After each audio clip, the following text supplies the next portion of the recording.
Schon das war ein kleines Fest. Sehr schön. Ja, aber ganz herzlich willkommen, meine Lieben, zu The Invincible. Und ich musste extra nochmal Google Translate bemühen, mir zu erklären, wie man es ausspricht. Ich hätte jetzt tatsächlich gedacht, The Invincible. Ja, und ich freue mich persönlich ganz besonders auf dieses Spiel. Ich hatte schon mal die Demo hier auf dem Kanal gespielt, hat nur keinen interessiert. Ist ja auch nicht schlimm, ich habe es wieder gelöscht. Aber ich lasse mir die Freude nicht nehmen, ich habe richtig Bock auf dieses Game. Ein Sci-Fi-Game mit richtig schönen klassischen Motiven der Sci-Fi-Filme der späten 60er, frühen 70er. Selbst die Musik verrät einem das schon. Allerdings ist das, was wir hier zu sehen bekommen und was dort passiert, sehr modern. Und dieser Crossover aus Stilen ist einfach ein Fest. Ich freue mich sehr darauf. Ich habe die Demo schon sehr genossen. Selbst die hakelige, fummelige Steuerung, die echt nicht gut war, hat mir Freude bereitet. Warum auch immer. Ja, und jetzt sehe ich gerade, es ist auf einem Roman von Lem aufgebaut. Hätte ich es mal vorher gesehen, hätte ich mich besser vorbereitet. Sorry. Okay. Gut. Nett ist auch, aber es ist eigentlich auch eine Werbung. Es gibt einen Comic dazu. Den kann man aber extra für 5 Euro kaufen. Habe ich mir jetzt nicht gegeben. Überlege ich mir vielleicht aber nochmal, wenn das Spiel richtig geil war. Ja, Spielzeit wird auf 5 bis 8 Stunden geschätzt. Mal sehen, wie lange wir brauchen. Es wird jetzt im Wechsel mit Alan Wake sein. Und so eine Fortsetzungsreihen sind in der Regel der Tod für meinen Kanal. Ist mir aber egal. Alan Wake liebt ihr und ich auch. The Invincible liebe ich und ich hoffe, ihr lernt es lieben. Wir steigen jetzt aber mal ein. Los geht's. Ich bin sicher, es wird schön. Die Dragonfly, eine kleine aus 6 Mann bestehende Forschungseinheit des interplanetarischen Commonwealth, reist in entfernte Regionen des Weltraums. Bin ich im Bild? Nein, ihr könnt alles gut sehen. Sehr schön. Nach der Erkundung zahlreicher Welten und unzähliger Planeten wurde die Forschungsmission für beendet erklärt. Auf dem Heimweg erwartet die Besatzung nur noch eine letzte Aufgabe. Allen Risiken zum Trotz extrahiert Astrogator Novik eigenhändig ein seltenes und unschätzbar wertvolles Mineral. Novik beschafft zwar das Mineral, allerdings auf Kosten eines gebrochenen Beins und unerträglicher Schmerzen. Dennoch hält der Unfall des Astrogators niemanden davon ab, das Ende der Forschungsphase zu feiern. Es war eine Zeit, die von großen Erfolgen gekrönt war und in der innige Freundschaften entstanden. Mit sich zufrieden setzten sie Kurs auf ihre Heimat und freuen sich auf eine wohlverdiente Pause in ihren Kälteschlafkammern. Ja. Und bis hierhin zu schön, um wahr zu sein. Where am I?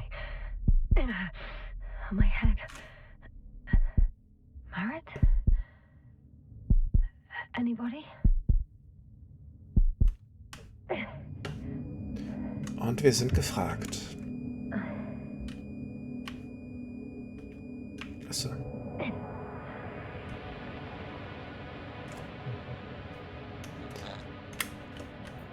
Oh, wie kann ich wählen? Achso, okay. Hilfe. Erstmal, vielleicht seid ihr da. Koval, Marit. Hello? Is anyone there? Koval? Marit? Hey, this is Yasna. Wir sind Yasna. I was just with you.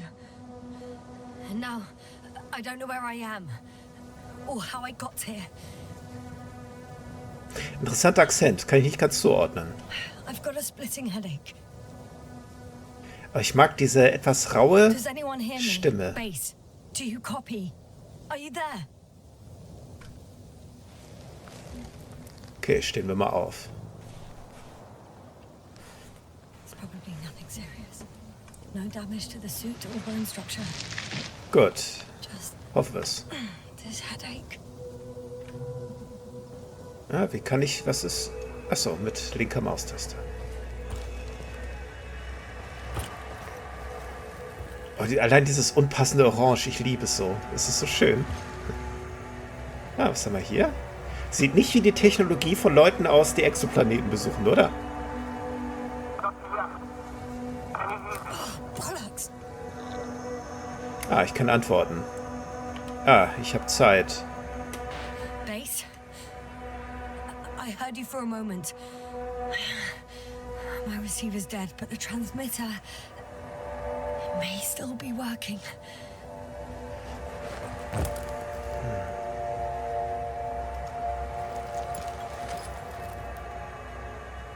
Okay. Damn it, I've lost my beacon. Das ist eine Funkbarke. Wahrscheinlich so eine Art Antenne oder Empfangsgerät, nehme ich an, ne? Sauerstoffgehalt?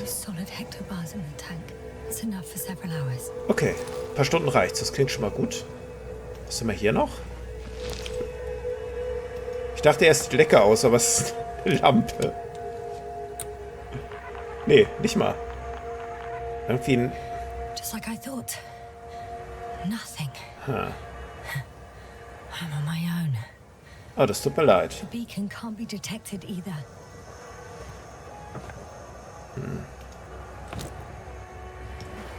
Okay, irgendein Detektor für irgendwas. Und was ist das hier? Lass mal schauen. Let's see if the past me hasn't failed the present me. And let's hope she took notes. Okay, man könnte es kurz für ein klappbares Tablet halten, aber es ist bestimmt rein analog. Ich liebe das, diesen Stilmix. Are we on Regis III? Doesn't ring any bells. Regis You III. have no way to tell me. So I report that I have no recollection of this planet. The last thing I remember. Hang on. We've closed the reset cycle. We were already in hibernation. Flying back. Is my blackout a side effect of metabolic depression? That would be bizarre. Gut, sie weiß nicht, wie sie hergeraten ist, erinnert sich hier noch nicht an den Planetennamen, weiß nur noch, sie waren im For Kälteschlaf. some reason, our crew split into two groups. The first one set up camp. I wonder if I was with them. Or am I on my way there? Okay. Both groups landed in the same place. Gut, dann klappen wir das mal zu, würde ich sagen. Ne, es gibt noch mehr abzuklären. Ach so, so blättere ich, okay. Geht mir da laut, ich hoffe. We took two landers to the surface. 2 Ländern, Should we okay. do this? Maybe the first one broke. Beetle und Hopper sind unsere Länder. Okay, und das sei unüblich, wie es aussieht. Und hier scheint keiner zu sein, wo ich gerade bin. The first group explored the ocean with no biologist. It's weird. And the other one, just me, took a different route, Ach, ich bin quasi im Alleingang Gruppe 2. leading to... Grocco Needle Dark Rope. Klingt nach Fantasienamen für bestimmte Orte. Right. I was heading straight to the camp. Okay. Alles klar. Must be somewhere near. Gib mir ein Give Zeichen. me a sign. Send up a flare, the probe. Anything. Okay. I'm gonna head to the camp, but I'll be keeping an eye out for you. Es soll, glaube ich, 11 Enden geben. Landmarks. Well done, past me. You didn't disappoint after all. Alles klar, ich habe also eine Amnesie, wie es aussieht. I need to stop doing this. Denn bin mir aber sicher, dass ich das... Na gut, ich werde meine Schrift erkennen. Where are you? Crocodile. Jetzt suche ich das erste. Ich würde aber mal kurz... Ich habe den Eindruck, ihr könnt es ein bisschen lauter vertragen. So. Kann ich nochmal die Karte vielleicht sehen? Was ist Crocodile? Das vielleicht?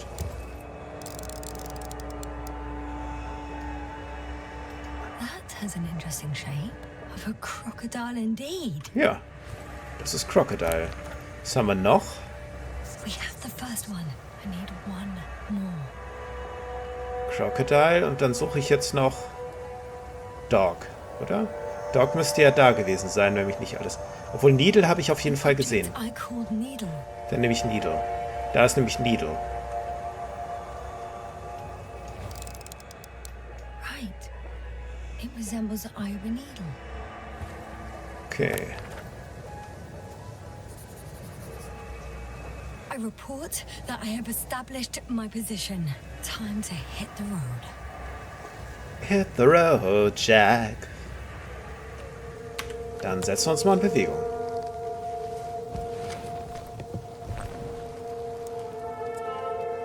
Finde einen Weg zum Lager. Wir müssen zwischen Crocodile und Needle durch. So viel habe ich kapiert. Sauerstoff haben wir genug, das ist schon mal beruhigend. Das ist Hund. Und dann gab es noch Rope, oder war Rope einfach nur mein Seil? Wer weiß das schon.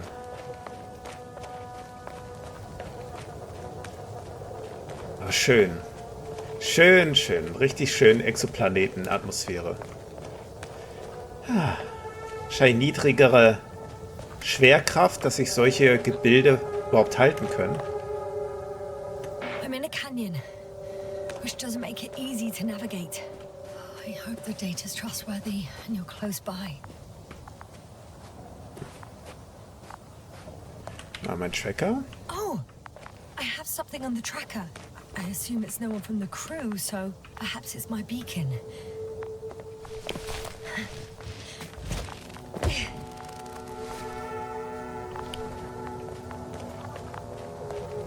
Gut, ich kann meine Funkbarke aufspüren. Jetzt werden wir gleich wissen, was eine Barke ist. Also ich. Ihr wisst es vielleicht sogar schon. Ja, mit Empfänger, Schrägstrich, Antenne, glaube ich, lag ich nicht so daneben. Look for me on your trackers. Ich mache sie mal noch ein bisschen lauter, so laut wie es geht. So. Ich finde, sie sollte nicht leiser sein als ich. Wasserreservoir? Wahrhaftig, das ist Wasser. Das will ich mir angucken.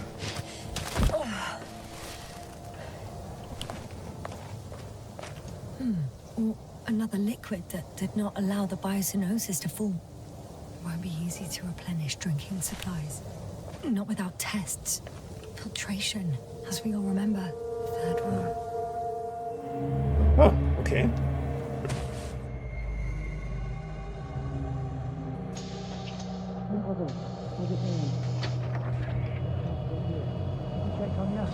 I was about to.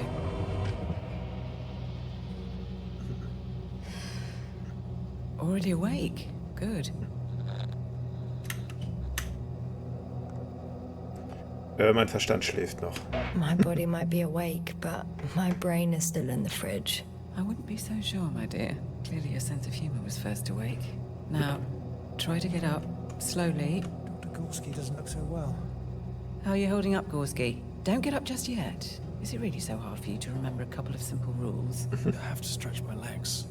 They're numb. Hibernation will do that. Just sit for a while.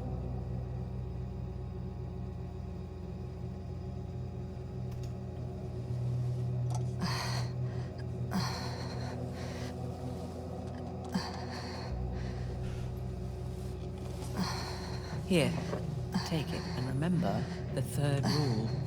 Yes, I know. Stay hydrated. In small sips.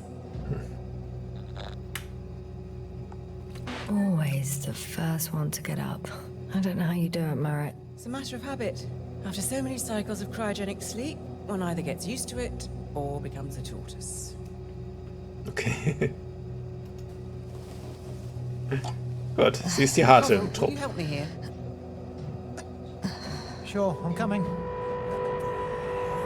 This is not our system. Has anyone noticed we're in the wrong place? Koval, it's not a good time. Yasna, look for yourself. This is not the right planet. Ich bin Yasna. Ich muss gucken. Lass mich durch. You shouldn't be walking yet. Doch, ich muss das sehen.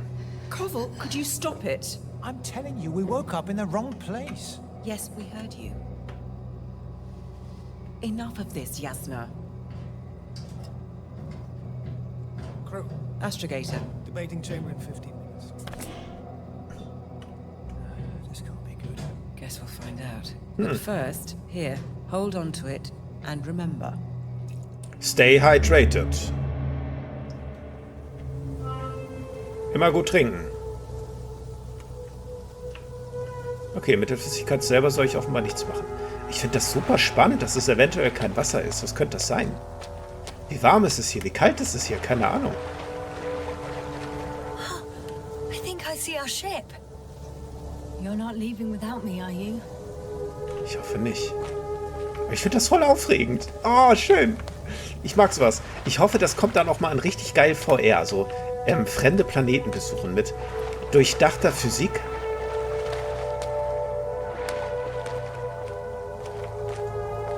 Oh, schön. Ja, ich würde schon sagen, weniger Schwerkraft als auf der Erde. Okay.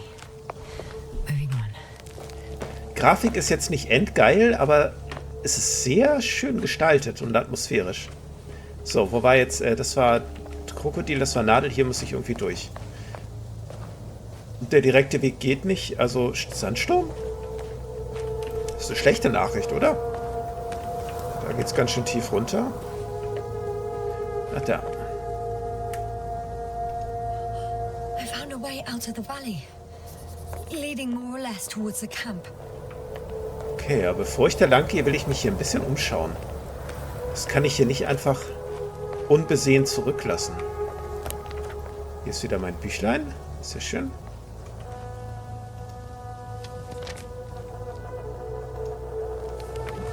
Okay. Route to Camp. Alles klar, sie zeichnet mit, das ist gut. Alright. No time to lose. Auch ein bisschen schon.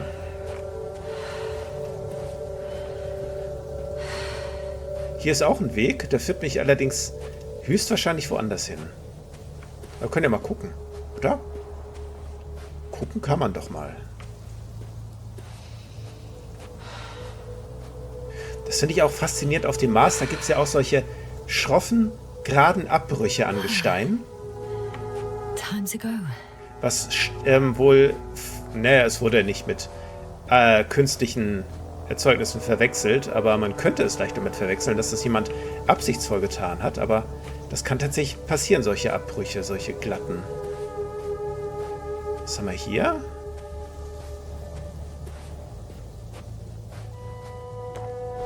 Ich will hier lang. Keine Diskussion. Führt mich, glaube ich, auf den gleichen Weg, wenn mich nicht alles täuscht. Mal sehen, sehe ich das auf der Karte? Ich wäre sonst da, glaube ich, lang gegangen. Na, jetzt bin ich halt hier lang gegangen. Passt schon. Oder? Ich wäre halt tiefer jetzt. Was ist das? Kluft? The bottom's out of sight. Das ist Let's gruselig. not to overthink it. Ja. Da sind wir einer Meinung.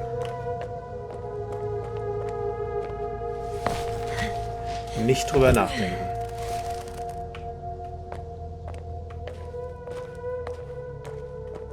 Das was Sandsturm. On some planets, such storms last for several hundred days. I hope it's not one of them.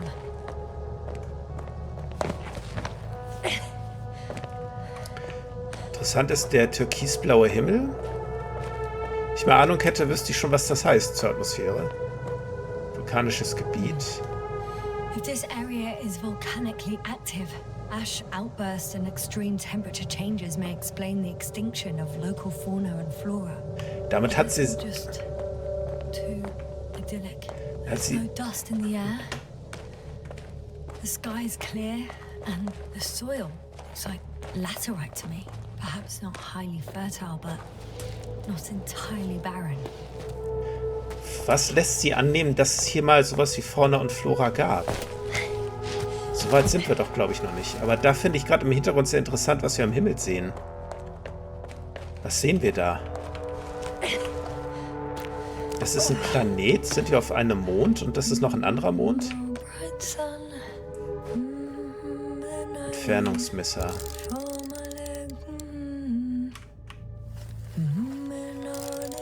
Zelte. Ah ja, das ist interessant, denke ich, ne? I could already see the camp. Sehr Over gut. 400 meters in a straight line. Gut. I see you. Can you hear me? Ach, hier wieder dieses uralt Just need to get down from here. Fernglas. Kante. Kante angucken. I can't get down this way. I could attach a rope though. But for some reason I don't have one with me. Oh well. If it catches me, so be it. This suit will hold. Das würde wahrscheinlich einfach ihren Anzug zerreiben, ne? Nehme ich an. So, da könnte ich eventuell runter können. Da könnte ich runter können. Ja, das sieht schon besser aus. Here the ground slopes a little more gently, Ja. which doesn't mean it's completely flat. Muss es auch nicht. Ich riskiere es. Ja. All right. I want to see you as soon as possible. I'll take your chance. Ja. Frohen Mutes. Boah, die Geräusche sind sehr gut gemacht. Shit. Oh. Geht's mir gut? Oh, that was less than ideal. But I'm okay. Eben. The Nur darum suit's fine geht's. too. Siehst? Alles gut, war das Risiko wert. Wir sind doch nur auf einem fremden Planeten, wo uns keiner helfen kann, wenn es ein Problem gibt. Aber ich denke schon, ne? Ist ein Mond, da sehen wir einen kleineren Mond und dahinter den Planeten, um den wir kreisen. Oder alternativ ein Doppelplanetensystem. Visibility could be better. Maybe I should wait. Worauf? Vor allem, wo könnte ich denn hin? Fuck! But if the storm gets worse, Ja, I'll be cut off from you. also ich gehe einfach weiter, oder? Bin ich da noch richtig? Wo ist das Lager? Das war in etwa die Richtung, oder? Sie nimmt mir leider ihre Mappe nicht raus.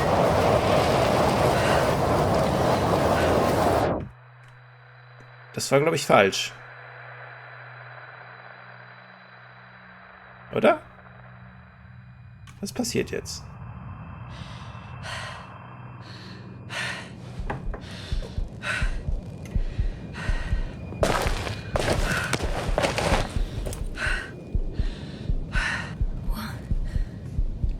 What happened? Where?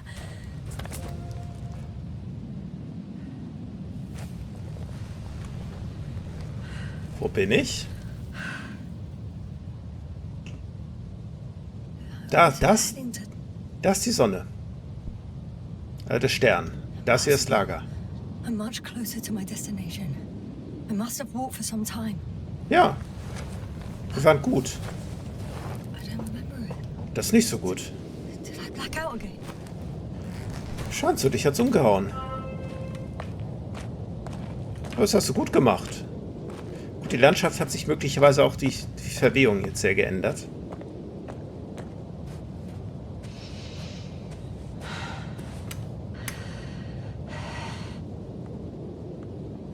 Send a hopper closer to the camp. Find a place to land. I need to get back to Dragonfly as soon as possible. Go to the infirmary and do a full set of tests on myself. Ah, wie komme ich da nur hoch?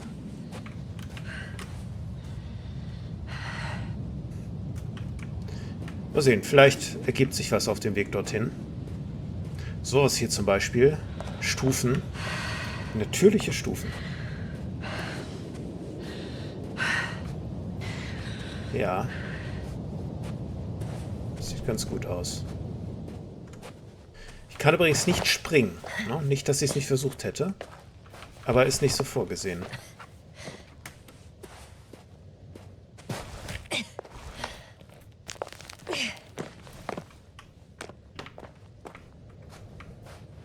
Hier.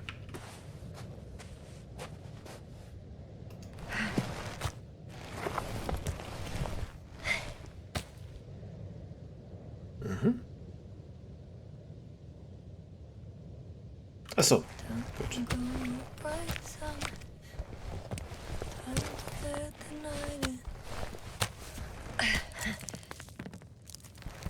All my legs are heavy.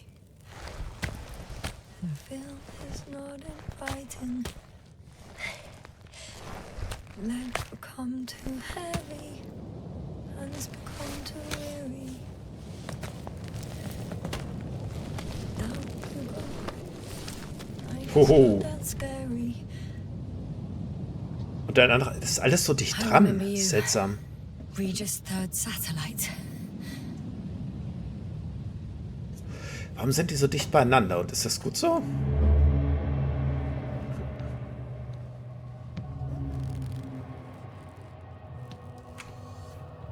Astrogator, sir, crew. Dr. Gorski, right on time.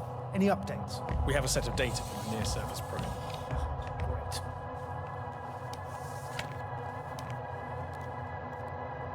How's the activity? 0, 0, and 2. So, less than nothing. Atmosphere? Nitrogen, 78%. Argon, 2%. Carbon dioxide, 0. Methane, 4%. The rest is oxygen. Wait, that's 16%. With Das ist oxygen gut. concentration as such, there should be life. At least some microbes, and yet we have detected no traces. Yeah, we'll get to that later. Let's finish with the probe readings first. Air radioactivity? Virtually 0. In a word, a paradise. No radioactivity, no endospores, no bacteria, no mold, no viruses, nothing. Just the oxygen. If there are no living organisms on the continent, there shouldn't be this much of it. What if life develops on some other continents here? No, I doubt it. Insulation outside the equatorial zone is weak. You don't see how thick the polar ice caps were, Doctor. I can guarantee a minimum of 5 miles of ice sheet, potentially 6. That's true. There's more chance of something in the ocean. Some seaweed, algae. But why didn't life migrate to the land? Could be because of hard radiation. I don't think so. According to the probe readings, the ground activity is exceptionally low for this part of the galaxy. I wonder if some special kind of drought-intolerant evolution occurred here. That would at least explain some of the abnormalities. Anyway, we'll have to take a look under the water. First, it would be good to know what time frame we're working with. Sehr spannend. Also, Marit, do you have the geological Okay. analysis? It's a bit too early for mature conclusions, but this planet looks old to me. Such a fossilized egg must be at least 6 billion years old. Besides, the sun has seen better days too. It's almost a red dwarf. Any rare resources, forms, creatures? We can't expect such detailed data, sir. Not from this distance. Yes, we would have to explore the surface. Astrogator, what exactly are we looking for? The value of this planet. For now, it may seem like the pinnacle of nonsense, but I assure you that Regis III is not without worth.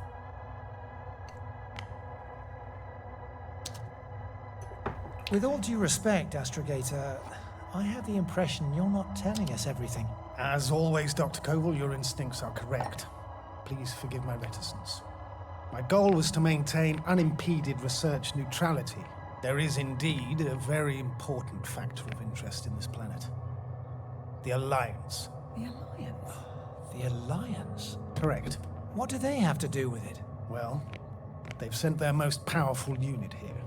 But to our best knowledge, Condor's traversing a distant quadrant. Well, I'm not talking about the Condor. So, the Invincible. Good guess, Doctor.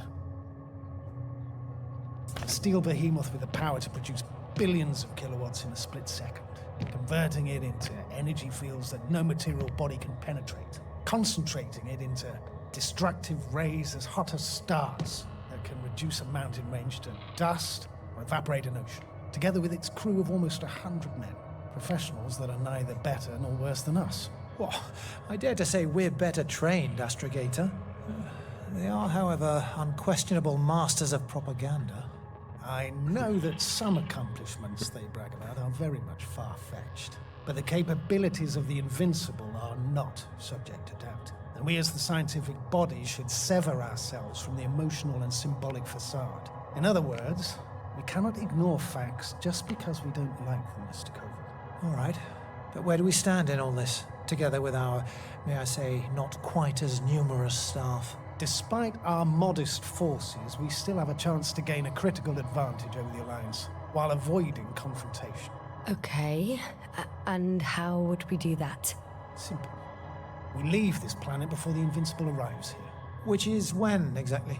Well, they're still far away. Astrogator, please, how much time do we have to conduct safe research? 13 days. There's no time to lose, then. I appreciate your eagerness, Koval. Dr. Krauter, do we need full gear? Definitely. Also, I'd caution you against taking off your helmets for a prolonged duration. This amount of methane is not neutral. Breathing the local atmosphere will lead to saturation drop, and you may start showing symptoms of mild brain damage, feeling stupefied. But don't worry, not before an hour or even a couple of hours. I see. Dr. Gorski, will you program Artie to collect samples? Of course. Marrett, Krauter, please prepare for the surface. Koval, you two. You're leaving early in the morning. And what about me? You're staying on board, Doctor. But Astrogator... This is not up for debate. I need you here. As you well know, there's not much work to do for a biologist on Regis III, if any. Well, if I was ordered to stay, what the hell am I doing here? Alles klar, also Regis III war sehr interessant in Bezug auf Rohstoffe, hat einen relativ hohen Sauerstoffanteil mit 16%. Fast erdähnlich, aber auch viel Methan. Deshalb sollte man nicht zu lange ohne Helm rumlaufen. Und der Planet soll von einer konkurrierenden oder feindlichen Gesellschaft mit dem sogenannten Invincible, einer hochleistungsfähigen Energiequelle, besucht werden. Und die wollen halt schneller sein und den Planeten erkunden. Und sie als Biologin sollte eigentlich die Stellung halten auf der Dragonfly. Umso seltsamer, dass sie jetzt hier unten ist. Genau. Dann schauen wir uns jetzt mal weiter um.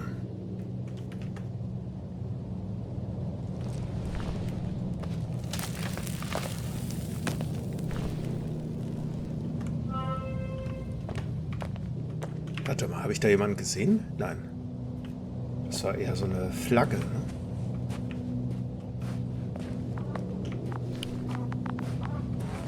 Oh, thank goodness. Not everyone's in the field. Das erinnert mich so ein bisschen an den Anomaliedetektor aus Stalker Clear Sky. This is Dr. Yasna reporting. Do you copy? I'm entering the campgrounds. Oh. Is anyone out there? Oh, it's just an Androbot. Androbot!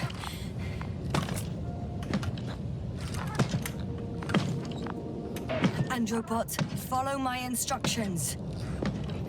Androbot?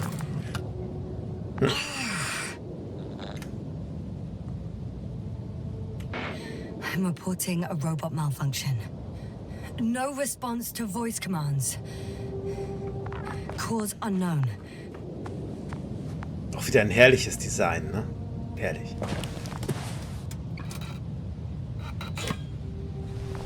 Das ist Artie. Oh, maybe if I... RT? Default position. I don't know what's wrong with you, buddy, but you clearly don't want to cooperate.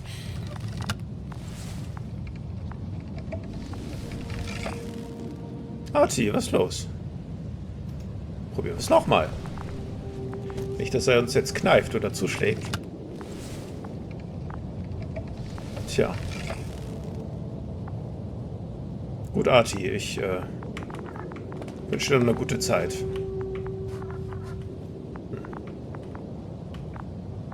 Fangen wir hier mal an. Hey! Anybody out there?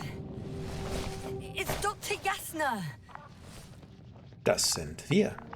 Was ist das hier? Ein Fisch. Correct. Life on Regis hasn't left the water. Koval also. Ah ja. He said something about it. Haben es doch was gefunden. Dragonfly, come in. Hello, Regis. Dragonfly here. Dr. Yasna at the radio. Novik, is his leg still bothering him? Yes. He's been resting in his quarters. We're setting up on the shoreline. It's late, but we still have time to examine the ocean floor. Gorski is preparing the probe for launch. We'll start research soon. Oh, one more thing, Yasna. Yes? It's beautiful here. The ocean, wind, sand. My suit is pinching and cramping just at the mere sight. Should I include this in my reports? I'm serious. I don't know about you, but over the years I've learned to hate you boys. We do everything to go further, see more, take mankind one step closer to omnipotence, and then we can't even take a walk on land. As if enjoying everything that's around us was almost a criminal act. I understand how you feel, Koval. After all these Genau, years, seien wir I herzlich. miss Ne? home too. Is it that obvious? I come across as, well, erudite, but at the end of the day, it's simply Ja, das ist offensichtlich. speaks through me. Well, a little obvious. We have to examine the composition of the ocean water. Collect the mineral samples. Yes, that's right. Do you want to do the honors? Koval, where are you going? Over. Ah, der entfernt They're sich. a little Probe in the water. I'm switching to manual. Recce. I'm gonna take a look around. Distance, A 100. recce. More like a quick sickie. 300. Am I hearing this correctly? Are you going to smoke, Topper? No, not at all. I'm staying dutifully at my station. Oh, da ist aber was, ne? Was Grünes. That me? Am I seeing this right? Dr. Crowther, would you please have a look here? Of course. Just a second. It's like a school of fish. This is lovely. Yeah. They're moving away from us. From us? We're talking about an artificial robotic gizmo. Right from the probe. As soon as I swim it closer to them, do you see what happens? Is this normal, Yasna? What do you think? It's hard to speak of normality here, but animals are usually not afraid of equipment or anything they haven't seen before. Are you saying they've already seen probes? I've no idea, but their behavior suggests some sort of defense mechanism. Catch at least one for examination. Then I'll be able to say more. Come here. Okay, sie haben wahrlich Leben entdeckt. Got it. What did you do? I had to electrocute him. Wouldn't have caught it otherwise. I'm taking the specimen ashore. That's a fine one. There'll be plenty to dissect, Yasna. Der Fisch hat sich irgendwie atypisch verhalten, so als würde er sowas kennen wie Sonden. Genau. Und ich glaube, ich bleibe bei der herzlichen Form der Kommunikation. Ich finde, das ist gerade in solchen Situationen enorm wichtig, oder? Weit weg entfernt und man muss jetzt irgendwie gemeinsam klarkommen. Professionalität ist das eine, aber man bleibt ja Mensch. Das darf nicht verkümmern.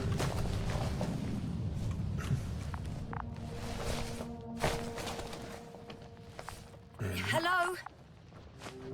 Das ist, Anyone here?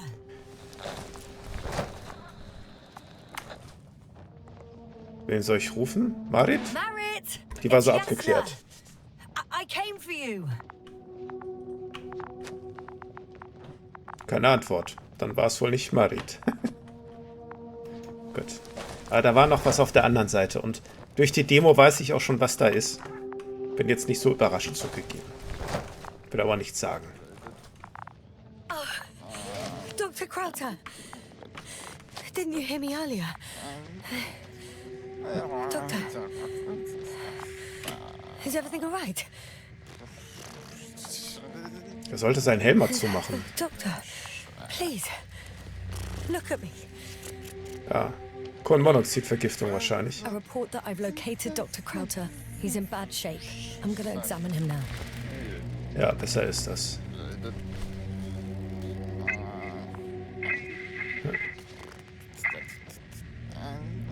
Excuse me. Yasna, can you hear me? Astrogator. Ah, Finally.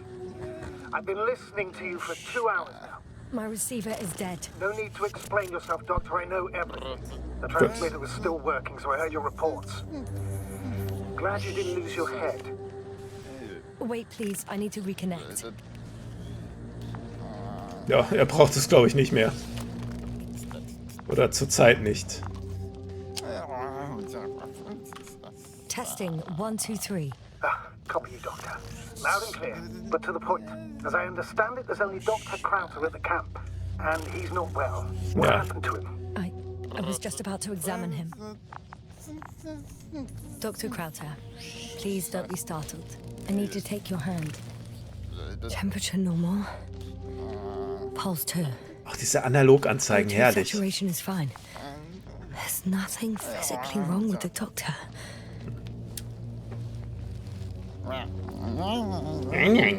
His pupils respond properly. Look at my finger. No delay in reactions. Yet no response to verbal communication. None. Confusions, Doctor? Stupor, ja. Do you have any idea what's wrong with him? Akinesia, mutism, impoverishment of mimic movements, and reaction to stimuli. These are all symptoms of stupor. But it's difficult to pinpoint the cause of the disorder. We need to quickly perform a complete set of tests and focal plane tomography of his brain. Otherwise, I won't be able to say anything more. I'll prepare the infirmary. But first things first, Lander. We need to get you all on board. Okay, what should I do?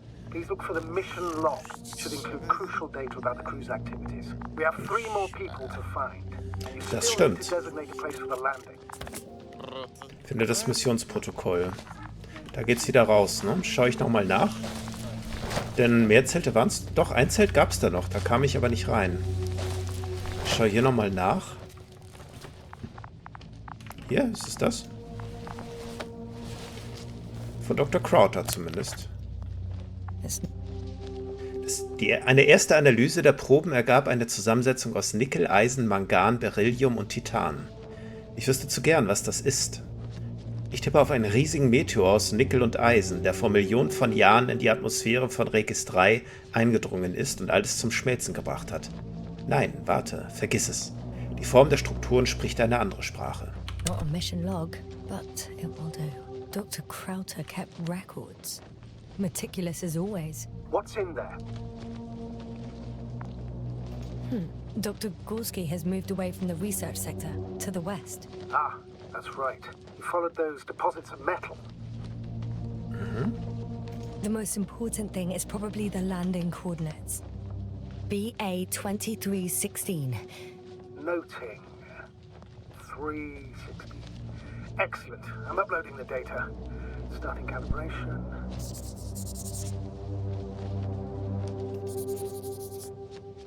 Und das ist Structures, Fragezeichen. Hier ist das Camp, okay. Ich finde, tatsächlich sind die Charaktere gut gezeichnet, auch differenziert genug. Ich habe sie, glaube ich, alle vor Augen. Are you Das ist looking sehr for the cool. detector? Yeah, just a sec. Das hier, oder? Sieht gut aus. Got it. Please make sure it works. I don't understand why it wouldn't. It's a rather reliable piece of equipment. Like everything around that's already broken. Okay, checked. I'm leaving the tent.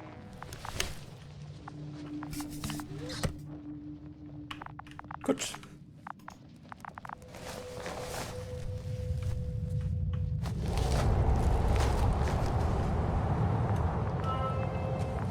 All right, now for the robot. It's unresponsive.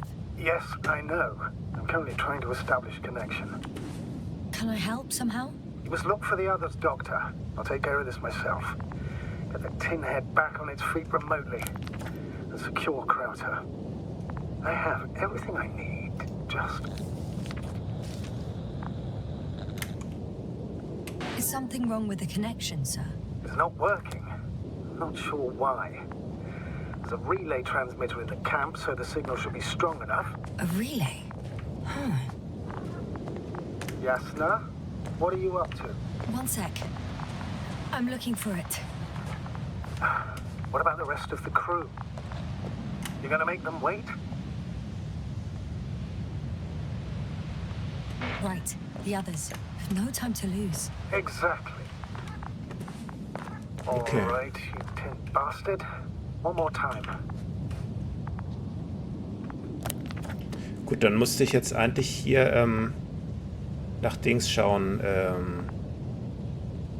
Wie hieß es? Jetzt komme ich nicht auf den Namen, na super. Gut, Landing Place. Dann ist das, denke ich, mein nächstes Ziel, oder? Die Landestelle.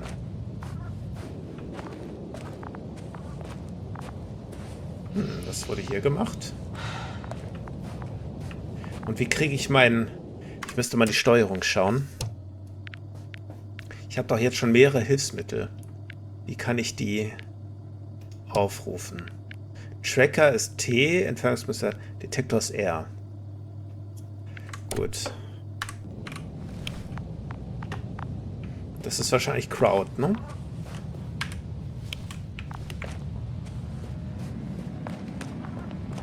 Das da interessiert mich.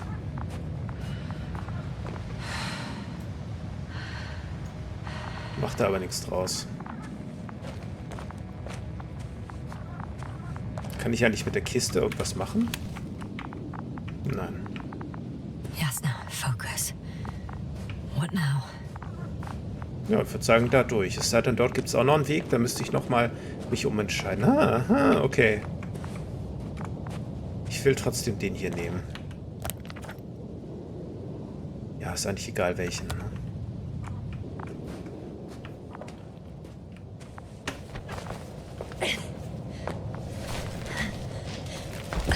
Once more. Status? Damn piece of junk.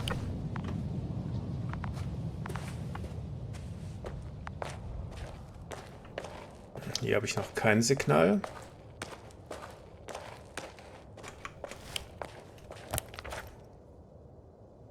Gut, dann erstmal zur Landestelle. Halte ich für naheliegend. Oh, hier scheint sich auch gerade was zu ändern. Klimatisch oder tageszeitlich oder beides. I found the area marked by Dr. Krauter. There's no one around. What do you think? Can we land the hopper safely here? I think so. Solid ground. A large flat area. We won't find a better place. Entry point? Will it be 50 meters?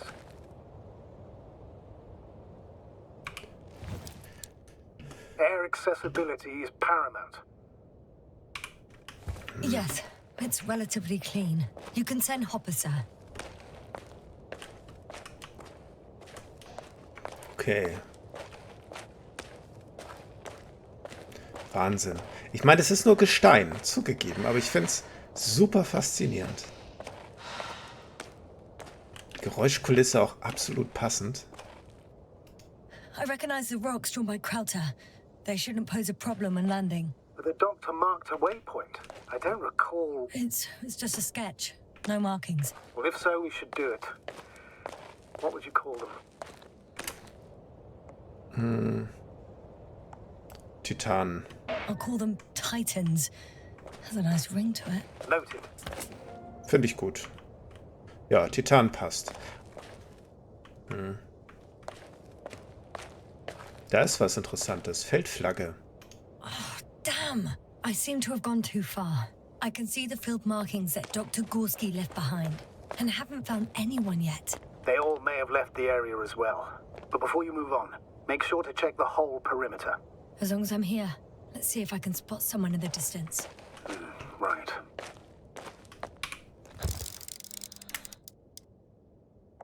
Anything interesting? Unfortunately, no. I'm going back. Ah. Wo ist es denn? Da. Nee, da ist nichts. Schade auch. Gut, schauen wir uns hier weiter um.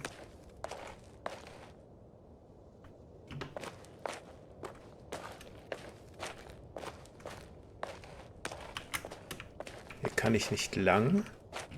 Okay, dann wieder zurück.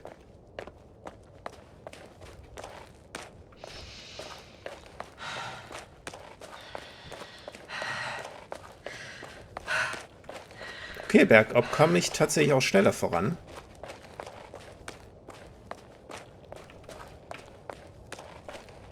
Bin ich von dort her gekommen? Lohnt es sich dann hier nochmal zu schauen? Nee, da ist schon Sackgasse. Gut, dann wäre das hier im Grunde so mein nächster Weg. Oh, there's no time. Das sah erst so gemalt aus, aber es ist wirklich eine begehbare Landschaft. Hammer. Okay, I'm entering the research area. Clear for now. Tracker? Wow. Silent. By the way, what did they find here? Oh, right. You don't remember. A piece of metal sticking out of the ground. Ja. Sounds inconspicuous, but in this desert environment, it's a phenomenon. The artifact turned out to be too big to dig up, or to subject to chemical and spectrometric analysis. Dr. Gorski set out to investigate its source, to find some... Okay. Oh, ich habe ein Signal. Wo war das? Die Richtung, ne? Soll ich lieber oben oder unten lang? Oben, oder? Runter geht ja von allein. Oh, ich finde das so faszinierend. There's something on the ground. Ja, was ist das? It's a journal. Ah, okay.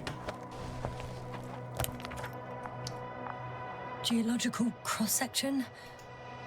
Wir müssen uns auf beides konzentrieren. Untersuchungen der Wasserchemie und geologische Bohrungen. Measurements. These are Marit's notes. She must be somewhere close. Lehmablagerung durchsetzt mit einer schwarzroten Substanz, weder geologischen noch planetarischen Ursprungs. Millionen Jahre alt, mindestens. Ja, lass mich erst weiter gucken. Kosmo-Solidarische Allianz, Hauptsitz des Interplanetarischen Commonwealth, Raumfahrtabteilung Sonnensystem. Sehr geehrter Dr. Merritt, als Resultat der letzten Interplanetarischen Konferenz möchten wir Sie für die anstehende Expedition Obelisk 03 zum Astrogator ernennen. Ihre Fähigkeiten und Leistungen in früheren Missionen haben gezeigt, dass Sie für die nächste Phase der Erkundung des Weltalls bereit sind. Wir würden uns über eine Antwort freuen, sobald Sie von Ihrer aktuellen Mission zurückgekehrt sind. Mit freundlichen Grüßen, General Pirksard, befehlshabender Offizier, Raumfahrtabteilung. Gut. Spannend. Aber noch spannender ist, dass wir ein Lebenszeichen haben.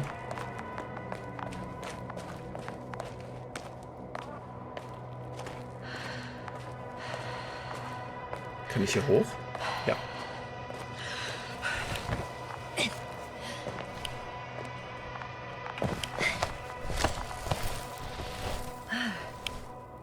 The signal's coming from the castle backpack.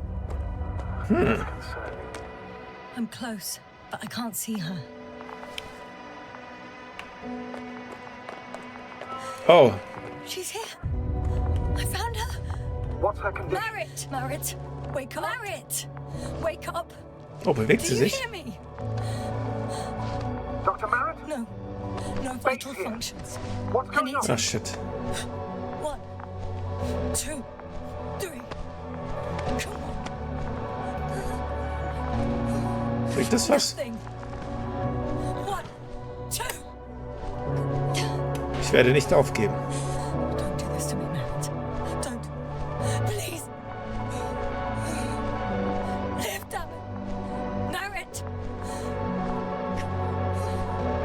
I beg you. Breathe. Doctor. Yasna. No. That's enough. Enough. Ja, komm.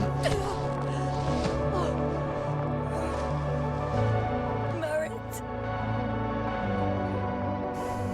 Astrogator. She's... I know. Doctor. Yasna. We have to find the others. Please give me a minute. Of course.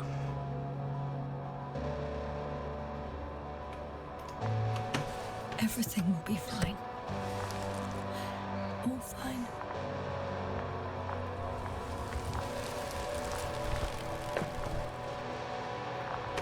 Ich weiß nicht, wie ihr das gerade erlebt Who's habt. next? Yes, I think so. We should be close. Diese Musik war nicht mehr besonders dramatisch. Sie war getragen und ruhig. Eigentlich war das schon so ein beruhigendes, ist es vorbei, ist es gut. Es ist vorbei. Ja, hat kaum aufgespielt, aber das war umso intensiver, ein starker Moment. Ich hatte irgendwo erwartet, dass das Spiel sowas hat. Es ist langsam, aber wenn es auf den Punkt kommt, ist es so bescheiden eindringlich.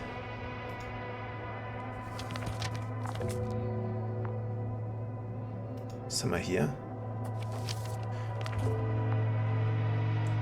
Hier haben wir jetzt Mart.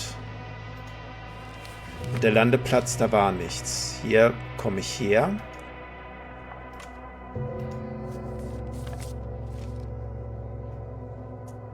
Was haben wir hier? Nee, nicht blättern. Wir verstehen uns gerade nicht. Blending. Warum macht sie das?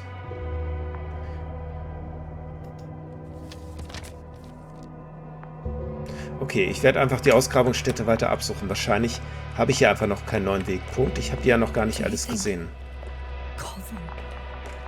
Oh.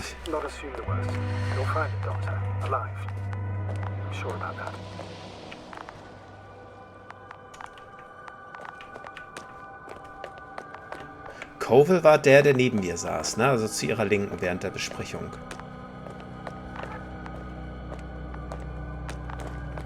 Someone's here.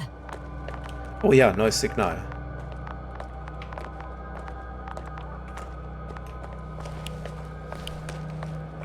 Hier jetzt rum.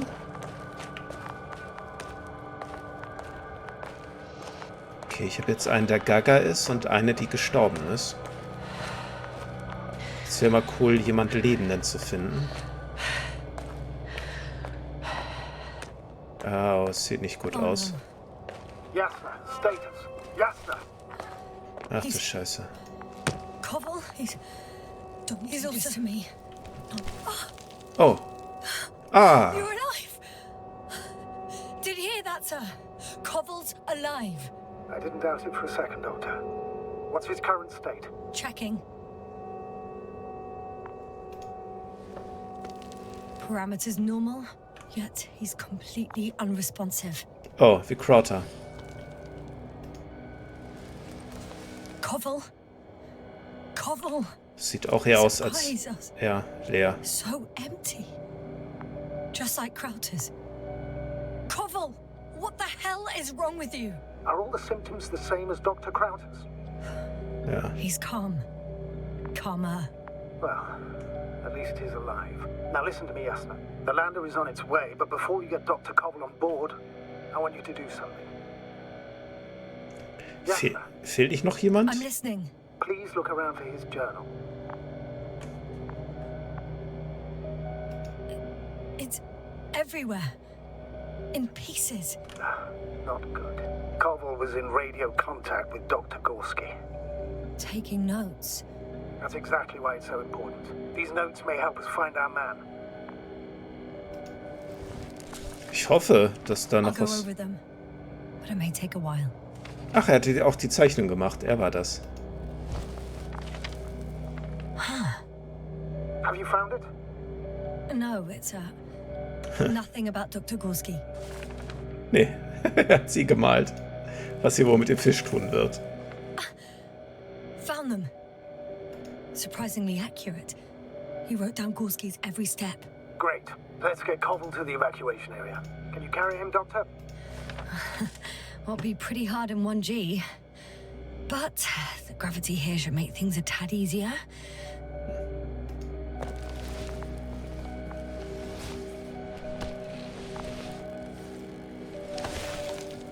Ich hätte gehofft, dass wir die Punkte nochmal zu sehen bekommen. Oh, was bedeutet das hier? Kommt da jetzt der Lander, also der Hopper? Das wäre natürlich gut.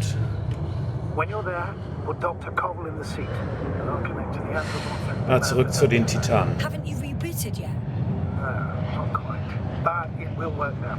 The lander's already descending. Damn. I have a bad feeling. It won't break into pieces, right? The descent is proceeding smoothly. Okay. Don't worry. Ich wollte jetzt nicht mit ihm wie mit einem Baby reden. Das sah wirklich so aus, als wenn das schief geht.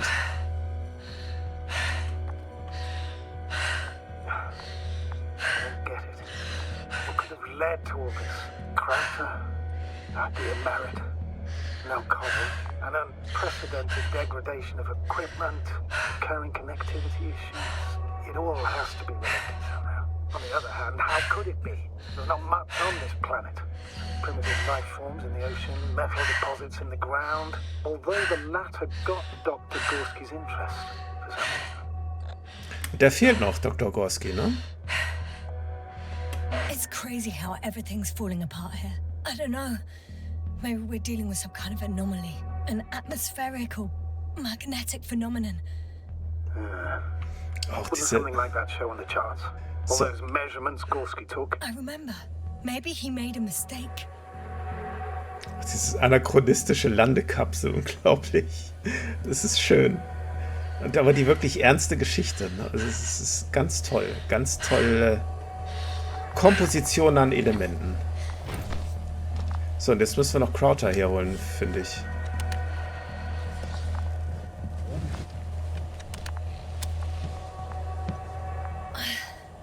See you up there. Oh, muss... Ah doch, ich kann wieder raus, ne? Da würde ich Only jetzt... Gorski's left. He might have made it quite far. Agreed. Everything points to it. I don't know how long I'll be looking for him. It might take hours before I come back. We also don't know Gorski's condition, nor what he's going through. And Dr. Crowther doesn't. I have to go back for him. There's Yeah. no need. I just regained control of the Androbot, so please leave it to me. Ach so, okay. I'll carry him as well as the Dr. Merritt's body. In the meantime, please focus on finding Gorski. Okay. So machen wir es. So, ich hatte eine kurze Pause gemacht und dachte, eigentlich, ich schneide es zusammen, aber hey, zum Wiedereinstieg wird uns tatsächlich ein kleiner, kurzer Comic wieder offeriert. Den wollte ich euch nicht vorenthalten. Yasna findet ein weiteres Mitglied der Besatzung, Kowal. Er lebt, befindet sich jedoch in dem gleichen Stupor wie Crowther. Auch ihn trägt Yasna zum Länder. Und jetzt will ich direkt mal schauen, ob hier die Geschichte fortgeführt wird. Wahrhaftig, hier haben wir die Sitzung. Hier ist Merritt. Nee, hier sind wir, oder? Das sind wir, das ist unser Abenteuer. Hier ist Crowd. Hier ist die gestorbene Merritt. Und, wie hieß er? Kowal. Spannend, der Comic wird einfach fortgeführt. Das finde ich sehr geil. Gut, machen wir weiter. Na, der kommt klar. Ich muss mit Dr. Gorski finden, richtig. Da ging doch ein Pfeil, glaube ich, ganz weit raus. Ne? War das nicht sogar von hier aus? Upsala. Dass ich also in die Richtung muss? Bin jetzt unsicher. Obwohl, da ging es ja nicht weiter. Da war ja nur die Krieg ich irgendwie, finde Dr. Gorski. War ich hier denn eigentlich schon fertig bei der Ausgrabungsstelle? Ich hoffe mal, ich werde ausgebremst, wenn ich gerade falsch entscheide. Dieser Geysir ist auch interessant.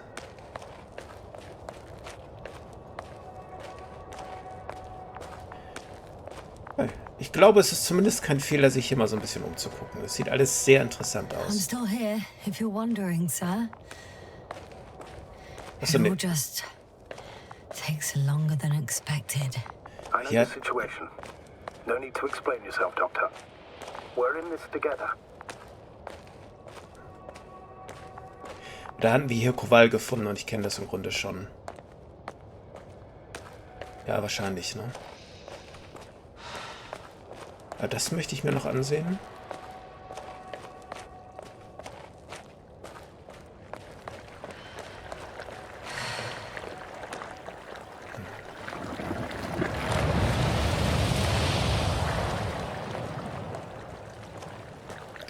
Ja, also wenn meine Theorie richtig ist, müsste ich eigentlich zum Landeort gehen. Und von dort aus dann weiter. Richtung Norden, sofern das auf der Karte auch Norden ist. Wobei hier die magnetischen Pole der Erde vermutlich keine Bedeutung haben. Um Crowd sollte ich mich ja nicht weiter kümmern. Um den kümmert er sich. Ist da hinten noch was zu erkunden? Status? Nothing's changed, Astrogator. Understood. Okay. Aber nett, dass du fragst. Da geht's, glaube ich, aber wieder zurück zu Crowther, ne? Oh, was ist da? Nur ein Lichtkegel oder... Ja, nur ein Lichtkegel. Und ich kann da auch nicht rein. Na gut. Akzeptiert. So, hier geht's, oder? Mal schauen. Wo bin ich jetzt? Da war Merit. Oder ist auch immer noch. Hier war Kowal. Da bin ich. Und ich glaube, da muss ich jetzt tatsächlich hin. Probieren wir es. Upsala. Ich denke, das wird die Richtung sein. Und da käme ich wieder zurück zu Crowther und der Basis.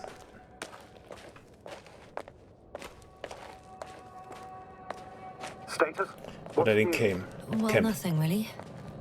At least not in the last 5 seconds, sir. Right. Thank you. Ist ein bisschen nervös, der Gute, oder ist er besorgt? Ja, ich brauche... Moment, wo wollte ich jetzt hin? Ja, ich gehe richtig, okay.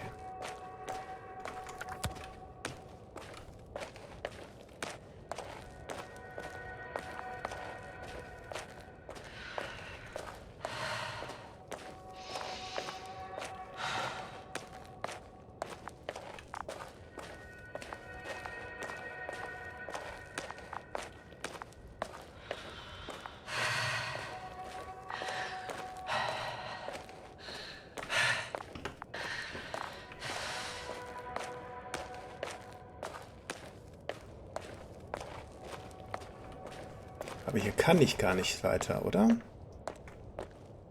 Es ist mir untersagt. Yasna? Everything's all right? Yes, yes. I'm leaving the excavation site. How did he come down? Ah, okay. Es ist richtig, dass ich hier lang muss, aber ich kann das aktuell nicht. Brauche ich irgendeine Ausrüstung? Ah doch, jetzt geht's.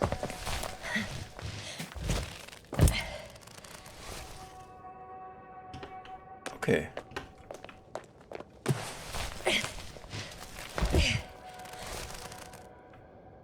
Gut. I've got Gorski's signal. So Sehr soon? gut. It's unlikely to be him. Then who? You were correct, sir. It's Oh. just our probe. It looks inactive. Can't be completely broken if you picked up a signal. I'd say it's running in safe mode. Please try to power it on. Do we have time for this? It's for a good reason, Doctor. The probe could prove useful in the search. And besides, you'll see. Okay. I'm opening the probe. Turning the systems on. No, stop. Wait for my instructions. Okay. There's a button on the left side of the fuse box. Hold it, and then turn the dial again. Now go ahead.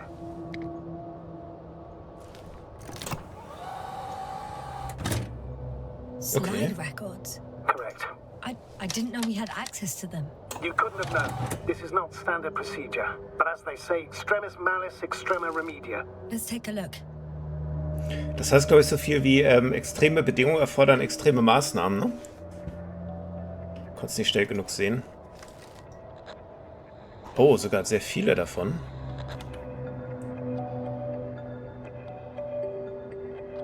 A photo of the first days on the surface. They started exploring the littoral zone almost immediately. They reported as much. Wasn't until the fourth day the comms failed. Hier ist der Fisch, den sie gefangen haben. Ausgrabung. I recognize these structures. This is where they began to dig. Auch dass diese Fotos wie Zeichnungen aussehen, ist auch wieder geil. Oder Dias in dem Fall sogar. Richtig wild. 12 hours passed. 3 crew members are still there. Dr. Gorski must have left already. We lost contact shortly thereafter.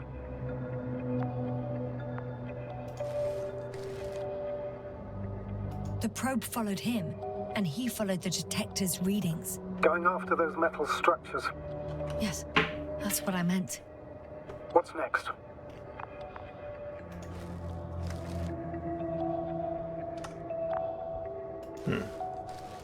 Nur Gestein?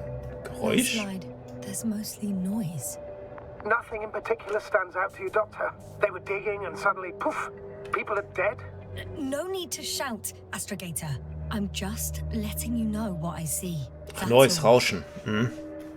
Das war gemeint, okay. Hang on. An absurdly high electromagnetic field reading. That's something. Sort of. What are the earlier readings? Checking.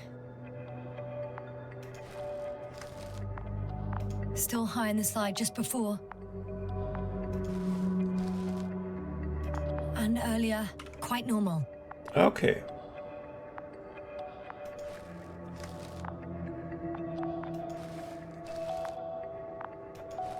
Da sogar auf 0. Hier auch überall auf 0. Okay, ich wieder nach vorne, ne? 3, 4. It happened in a matter of seconds. But there's nothing except dunes. Sand, a few rocks, a shadow, Shadow? another sandstorm, I guess.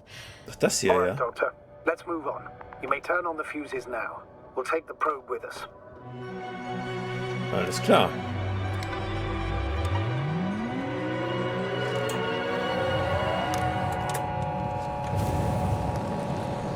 Na, und wie gut sie noch läuft, ha?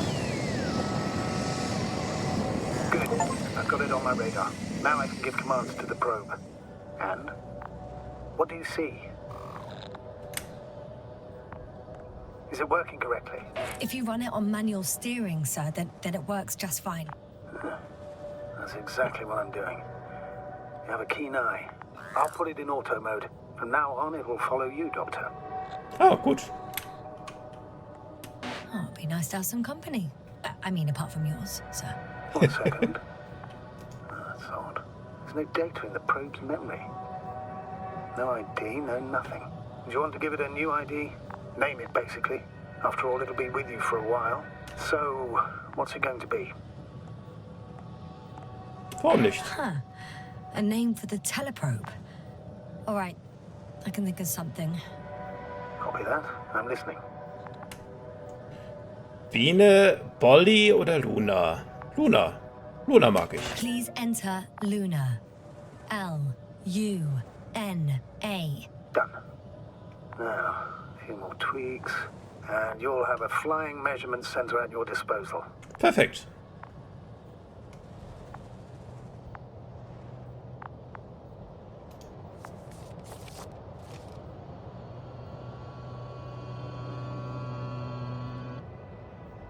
Okay. Hier kann ich nicht mehr weiter. Hier, das sieht doch nach dem Weg aus, oder? Ja. Warum? Ach so, so wahrscheinlich. Okay. Na, Luna, hast du Spaß? Ich auch. Gut, wo wollen wir lang? Ah, sie geht immer dahin, wo I ich don't see hingucke. these metal structures anywhere. The only surface structure reported was from the excavation area. The rest is underground. Please explore the area thoroughly. Just do as Dr. Gorski gives them. The detector's measurement is very clear. I'm going straight on. No crossroads? Branches? Not yet. Just one thick, tangled vein.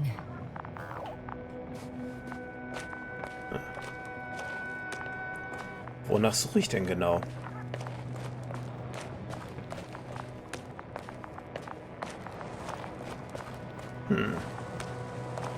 Ich nehme an, ich werde es erkennen, wenn ich es sehe.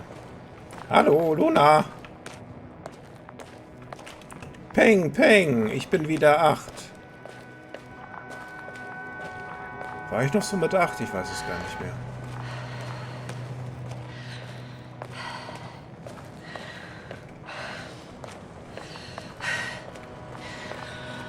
Gut, von dort bin ich gekommen.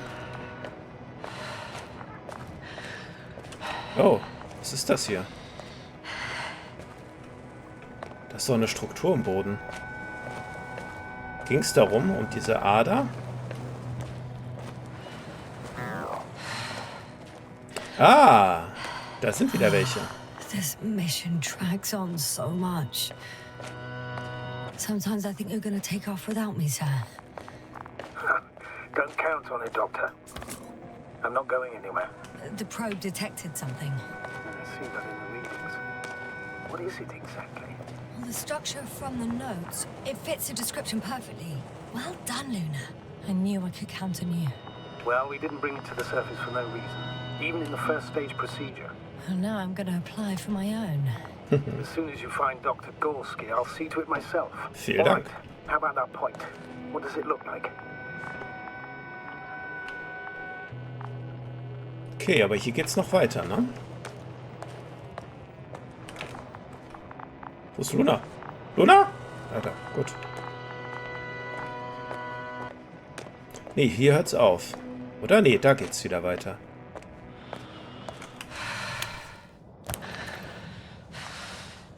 Ich sehe nichts. Ah, sie zeichnet die Linien ein. Das ist gut. The next point, the third one, is a metal bundle. Okay, Strukturen verzweigen sich im Untergrund.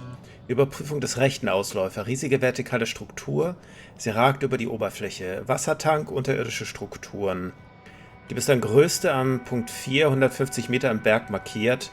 5 von Punkt 4 aus sichtbar. Azimuth 350, Entfernung 200. Okay. Running along the bottom of some water reservoir. Interesting. An object as such should be easy to locate. Ja, mal schauen, wo mich das hinführt.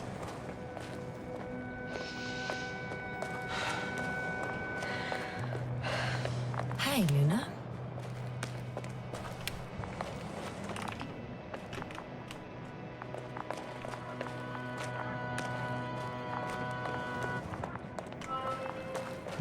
Oh, da ist wieder was. Water Teich. was mentioned in the note. Around the third point. And I have a matching object here. Right. So how many are left? 2 points. Or at least that's what he told Koval.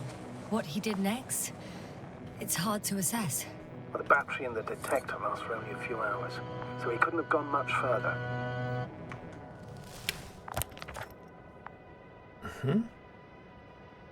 Muss ich da jetzt lang? The fourth point is a structure that feels a rock massive, on top of which he found surface structures. Sounds like a crucial node in this whole system.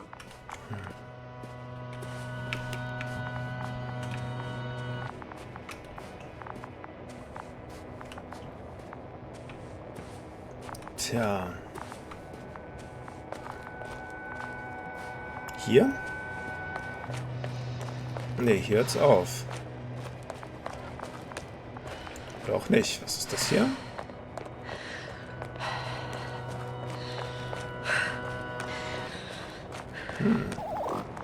Was denn? Fußabdrücke. Wow. Aufregend. Gotcha. I found his tracks. Finally, some tangible evidence that he was going this way. Ah, good. Ja, ne? Downhill all the way, Doctor. I wouldn't be so sure, Astrogator. The next point is at a height of approximately 100 meters. Wow, okay. I think we have the fourth point.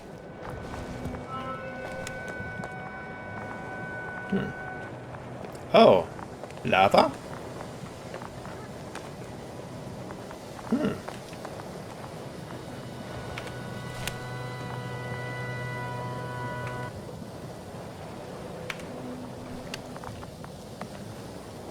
Springen.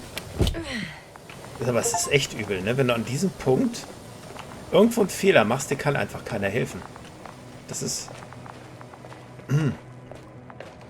Ich glaube, das macht was mit einem.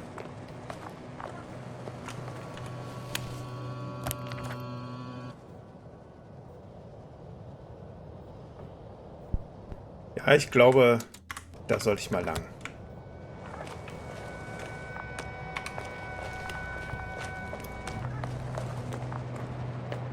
Vielleicht von hier aus nochmal einen Blick wagen, wie das hier alles aussieht. My legs feel really heavy.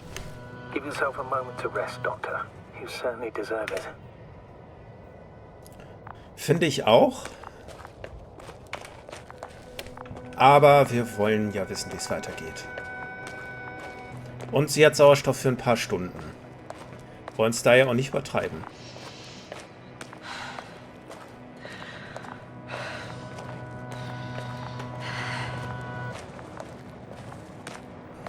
Aber es ist ja spannend, dass sie da im Grunde als Nachhut wohl geschickt worden ist, um nach den anderen zu schauen und da schon nicht mal wusste, was Sache ist.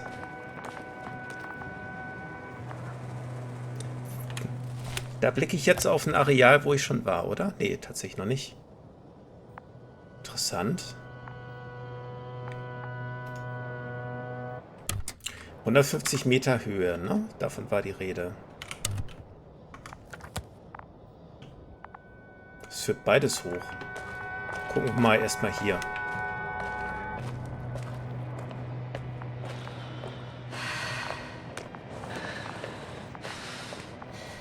One step at a time, Yasna.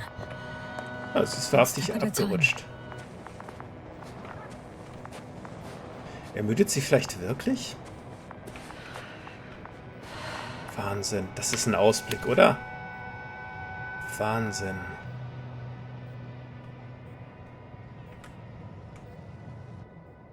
Okay.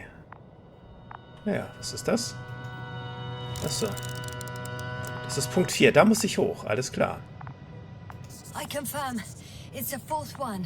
I see our flag.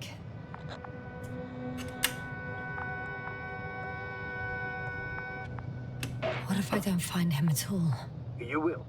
Just follow his tracks carefully. According to our records, it's been no more than 6 hours since he was here. Think about it, Doctor. On a cosmic scale, it's nothing. Well, on a human scale, it could mean the difference between life and death. Hat sie recht. Natürlich, alles eine Frage des Maßstabs. Aber hier passt der kosmische Maßstab eher nicht, würde ich sagen. Es darum geht, eine vermisste Person zu finden.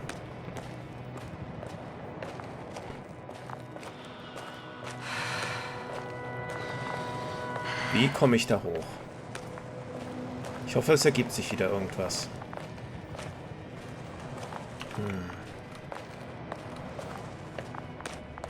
Zumindest ist die Struktur im Boden noch vorhanden. Das ist gut.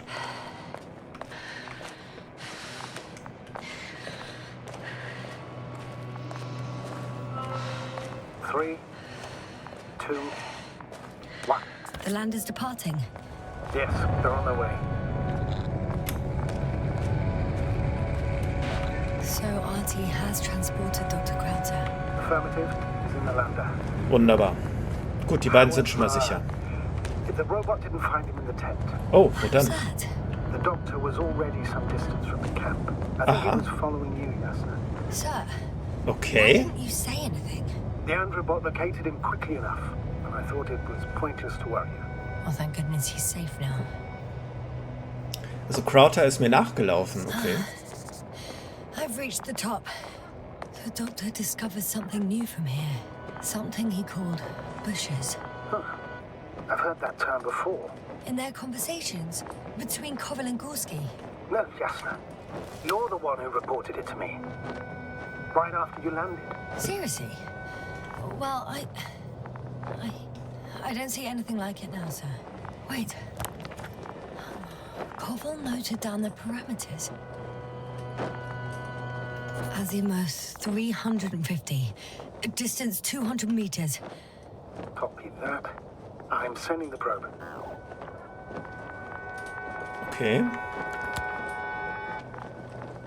Ach, da.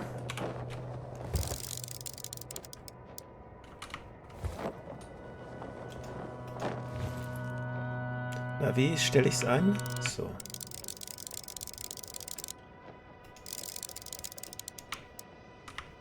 Ah.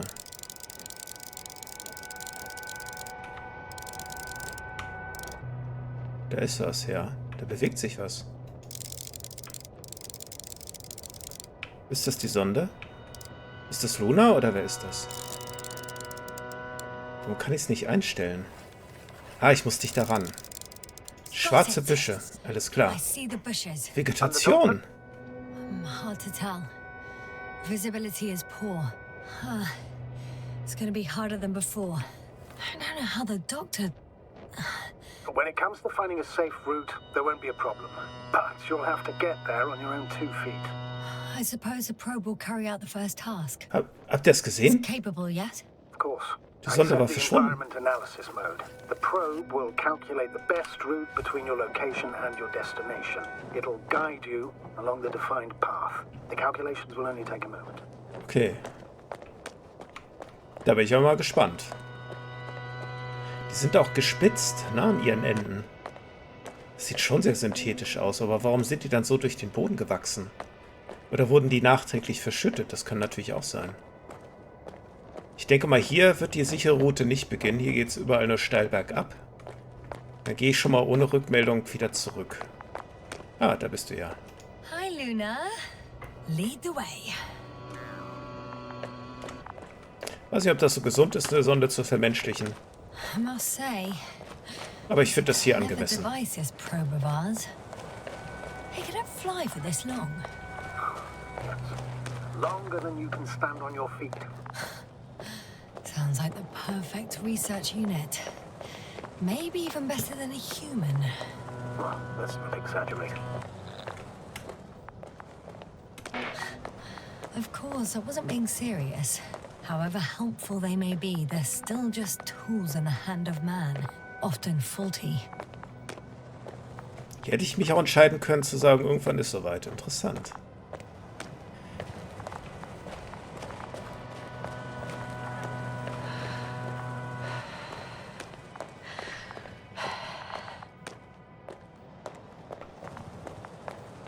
Na. Das war eine tolle Idee, Luna. Ganz super. We have a problem. Something serious? You Ja. already mentioned the faulty machines, right? Well, Ja. the route determined by the algorithm goes over a chasm. I can repeat the command. No. I'll go around. Unfortunately, this is an outdated model. Such mistakes are inevitable. But the perception module itself has already been greatly improved. Its accuracy increases exponentially. Streng genommen. Can you imagine us, proteinaceous creatures, developing so quickly, sir? No, not in the course of evolution. You can't perfect a person like that. That's right, you can't. We wait thousands of years for visible changes. Oh, have you started to fear for your position? Well, everything indicates that the clear distinction between humans and robots will soon disappear. And then what?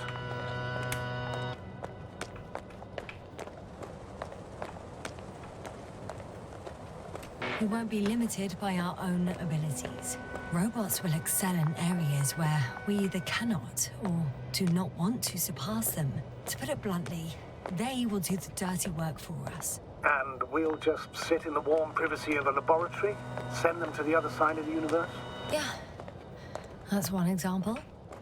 Well, I don't know. Shh, Astrogator, can you hear that? What am I supposed to be hearing? That's the point. Nothing. Silence. We're talking about robots, and Dr. Gorski still hasn't spoken on the channel. Well, I don't know. He must be a long way from here. Okay. Also interessanter Dialog eigentlich, ne? Dass sie darüber so ein bisschen philosophieren. Es ging ja eingangs darum, wie werden sich die Maschinen entwickeln. Dann die Frage so, werden sie den Menschen übertreffen? Denn der Mensch kann sich nicht in der Geschwindigkeit biologisch weiterentwickeln, wie Menschen es mit Maschinen natürlich machen können. Und dann war wieder so eine Abzweigung im Dialog möglich. Ne? Werden sie uns ablösen? Werden sie ihre eigenen Nachkommen erschaffen? Oder werden wir sie quasi als unverlängertes Ich benutzen, um als Mensch besser zu werden? An Stellen, wo wir uns nicht weiterentwickeln können oder eben wollen. Fand ich ganz spaßig, ja. Achso.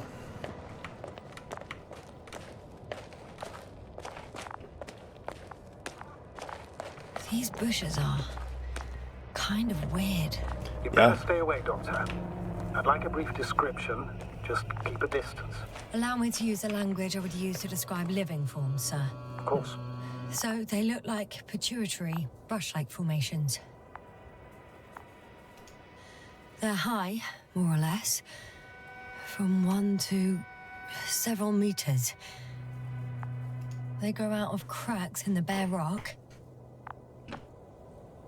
They can be singular, though in some locations they create a uniform thicket that covers the walls of the ravine in a rusty brush-like layer. That's how it looks, to put it briefly. Would you also venture to guess their significance? Some function, purpose? Okay, Kolonialverteidigung, Energiegewinnung. Ich würde mal am ehesten kolonial sagen, das ist was ich am ehesten bestätigen Staying on kann. the topic of biological analogies, these bushes remind me of corals, in a purely visual category. Ja, Korallen, das passt. Marine organisms. So I would guess that these are colonial structures, perhaps rock-forming ones. However, their main structure has nothing to do with corals. No noticeable mesenchymal tissues, no nidocyst, matocyst, or spirocyst. No visible oral discs. Yeah, all right, Doctor. I didn't ask for a marine biology lecture. Das ist ja im Grunde, glaube ich, auch so ein zentrales Kriterium zwischen Fauna und Flora, dass Tiere sich willentlich fortbewegen können. Korallen sind dabei ein interessantes Zwischending. Was ist das hier, ne? Finde ich berechtigt, die Frage. Mondsystem Energiegewinnung hielt ich für zu weit gegriffen, aber es kann natürlich sein. Aber dass es wie eine Kolonie aussieht, entweder ist so ein Busch eine Kolonie oder die Gesamtheit an Büschen. Oder beides. Die Vielzelligkeit hat sich ja offenbar auch über so ein Stadium der vielfachen Einzelligkeit sozusagen entwickelt. Autochthone Zellen, die sich aber funktionell zusammengeschlossen haben, aber auch wieder trotz Spezialisierung getrennt werden können. Astrogator, Gorski's not here. I'm afraid he continued to explore. And if he went where I think he did, he might have lost contact with the camp as well as Dragonfly. So we will most likely lose contact too. Possibly. Well, there's only one way to be certain. So ein bisschen, It's your decision, sir. so ein bisschen Please continue your search. We have to find him. That's the unwritten rule, isn't it? Under no circumstances do we leave anyone behind. That's right, Doctor. You can lose everything else, but you have to have the crew on board. The living and the dead. This is one of the most crucial imperatives, even though it's not in the regulations. ja, klingt nach einem militärischen Gebot, aber natürlich nach einem sinnvollen. Wir lassen die Mann zurück. Going, Doctor. The line's breaking up, but I understood. I'll let you know, sir, when I come out of the tunnel. Okay. Alles klar.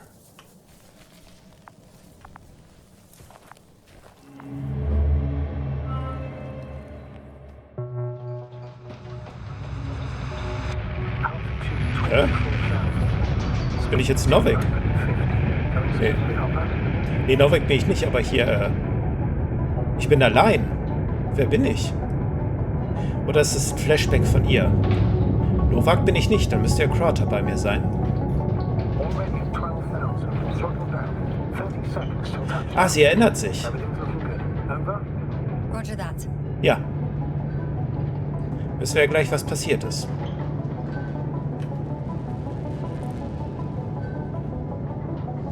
Altitude 5000. Ignition 10%. I record data dropout, but otherwise still looking good.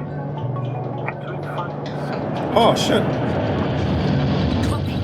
Entering final.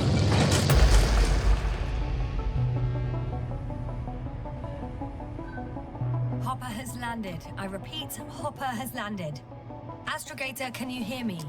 Gut, dann war Beetle der Erste. Any side effects? Landing wasn't too hard on you? All good? Spine still in one piece. No signs of overstrain. Not even shortness of breath. Perfect. Hopefully the hike to camp goes just as smoothly. Tja, wie wir wissen, nein. Gut, wie mache ich das auf? Achso. Von alleine. Ah, hier ist der andere Länder. Visibility? 100%. The dust has already settled. I've located the second lander. Our people are still on this planet. Ah, very good. I was afraid they might try to fly off, which wouldn't Das be the ist best komisch. idea given the loss of communication Sir, with Dragonfly. something's wrong. What is it? The hatch is half open. Did they report hydraulics failure? How should I know? You were the last person in contact with the crew, Doctor. Right. I'm inside. And? How is it?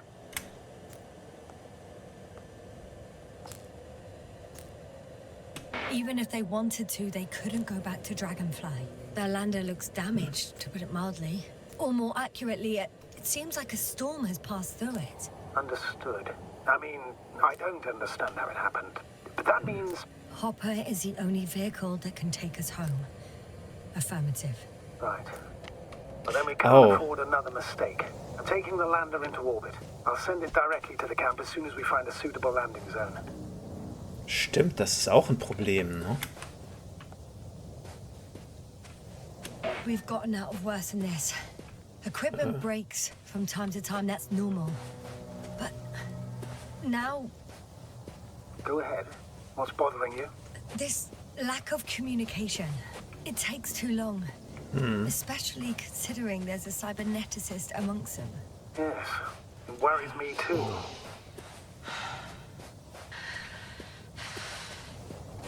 Wie schön ist das denn bitte?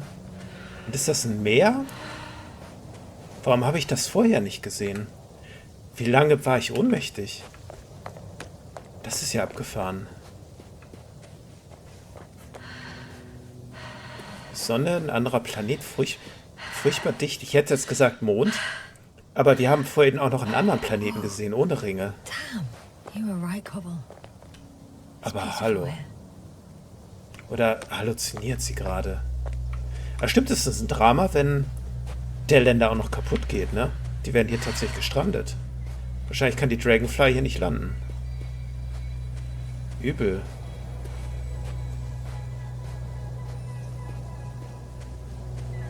Soweit ich weiß, wird ja bei solchen Gerätschaften für die für Weltraumflüge ja oder auch für Sonden, für Rover wird alles doppelt angelegt, weil man ja nichts machen kann, wenn was kaputt geht. Interessant. I have an object in sight.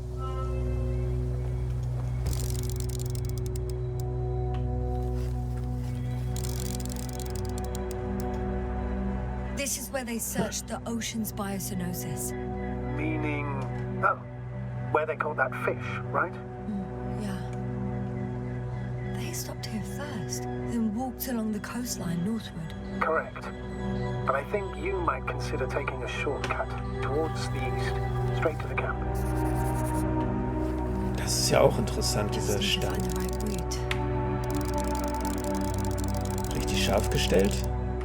Nee. Interessante Felsformation. Kann ich mir den genauer ansehen? Na, ich kann den nicht scharf stellen, nehme ich an.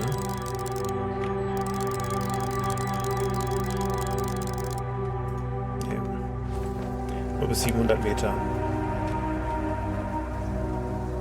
Gehe weiter in Richtung des Lagers, geht klar.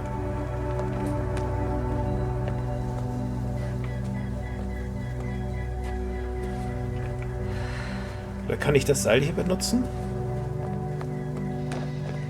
Nee. Ach, komische Geräusche.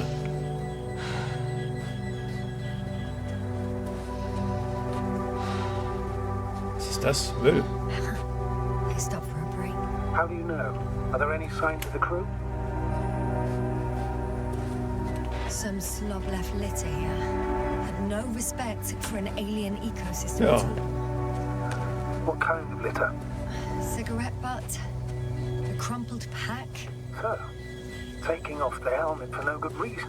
Risk of igniting a dusty atmosphere. Irresponsible spreading of DNA. Compared to this, the damage of an already extinct ecosystem is basically a negligible issue. Security procedures exist for humans. The rule of integrity is for the sake of everything alien to us. We shouldn't place one above the other. You're saying, Yasna, the mission and the safety of our people have the highest priority. Always. Always? Are we really that self-righteous? Of course, Doctor. We must be the most important to ourselves. And they must be the most important to themselves, whoever they will be. In the end, the strongest will survive. Isn't that how evolution works? Nee. Not in a biological sense, Eben. Astrogator. Besides, I'm not convinced if we should interfere with everything alien to us just because we can. Doctor, interference is at the heart of human nature. Man would still be a monkey if he'd only looked at trees instead of cutting them down. Yes, we have a nasty nature. I can't argue with that. Ich teile Ihre Ansicht nicht, muss ich sagen. Ich gebe Ihnen da recht. Bösartig ist ja auch schon wieder eine Kategorie, die existiert ja außerhalb des menschlichen Kopfes gar nicht. Wo ich ihm widerspreche, ist Evolution, Überleben des Stärkeren. Das stimmt ja so nicht. Survival of the Fittest geht ja auch mehr, in Richtung Überleben des Anpassungsfähigsten. Darauf kommt es eigentlich an. Reine pure Stärke bringt einen nicht unbedingt immer ans Ziel und auch nicht evolutiv immer weiter. Wir Menschen sind ja sogar relativ gering differenziert, können alles so ein bisschen und nichts wirklich gut. Und was uns wirklich so ein bisschen hervorhebt, ist einfach unser sehr tumorös, blumenkohlartig ausgeprägter Neokortex, der richtig was drauf hat, aber auch eine sehr geringe Nervendichte hat im Vergleich zum Kleinhirn. Also die meisten unserer Hirnnerven sitzen tatsächlich im Kleinhirn. Was auch nochmal heißt, dass So much sand. You sound tired, Yasna. Because I am tired, Astrogator. Camp. Bin in die völlig falsche Richtung gegangen. Was auch nochmal heißt, dass der Neokortex wahrscheinlich entwicklungsgeschichtlich sehr jung ist und dass da möglicherweise über die Jahrtausende bis Hunderttausende noch viel passieren wird, wenn wir so lange durchhalten. Nicht auszudenken, was das für Lebewesen sind, mit denen wir möglicherweise noch optisch, aber ansonsten nicht mehr viel gemeinsam haben. So, wie komme ich da hin? Camp. Ist zumindest die richtige Richtung. Wow. Aber ist da ein Durchgang? Oder kann ich hier klettern? Kann ich nicht. Bevor ich hier irgendwas übersehe, probiere ich es hier nochmal. Oh, warte, hier? Nee, gibt mir keine Möglichkeit, damit zu interagieren. Okay, das scheidet aus. Whilst traversing this planet, I'm becoming more and more convinced that what I know is not the same as what exists. What can exist. I must admit it's an interesting thought. And quite disturbing.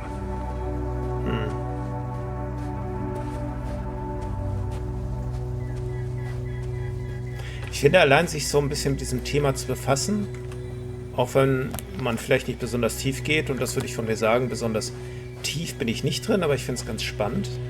Aber das macht schon demütig, ne? Diese unglaubliche Größe des Raumes um uns herum. Dass ein Großteil dessen, was in diesem Raum ist, noch gar nicht verstanden wurde. Ist schon abgefahren.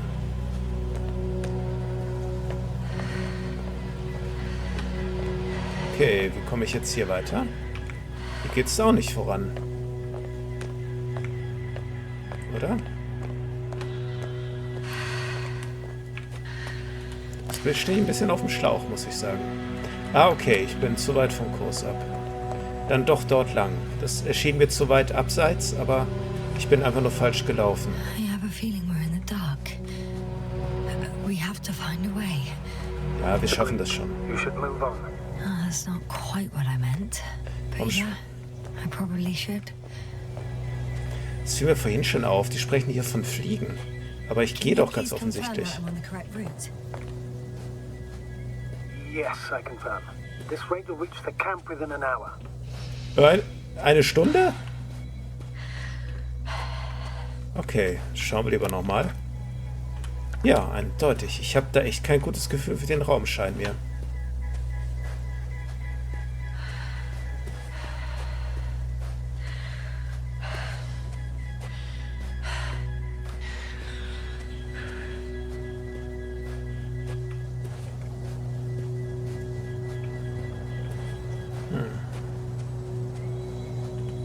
könnte mich das interessieren.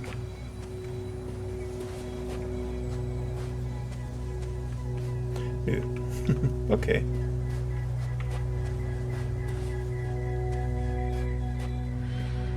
Found a convenient passage.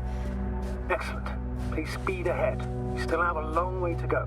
Well then, you should save your breath, Astrogator. Oh, Wasser. Oder was immer das ist. Wir wissen es ja eigentlich immer noch nicht, ne? Oh, da will ich mal schauen. Das ist nicht unser Ziel, aber da scheinen wir was erreichen zu können. Das sieht mir nach einer Kletterwand aus. Das würde mich mal interessieren. Ob es hier was zu entdecken gibt. Leider nicht. Schade. Das würde ich mir schon wünschen, dass es vielleicht auch so ein bisschen mehr abseits der Pfade gäbe. Diese Ausgrabungsstätte war ein guter Ansatz. Das hier hätte man auch. Und sei es nur ein schöner Aussichtspunkt, um die Sache nochmal aus einer anderen Perspektive zu sehen, das hätte ich schön gefunden.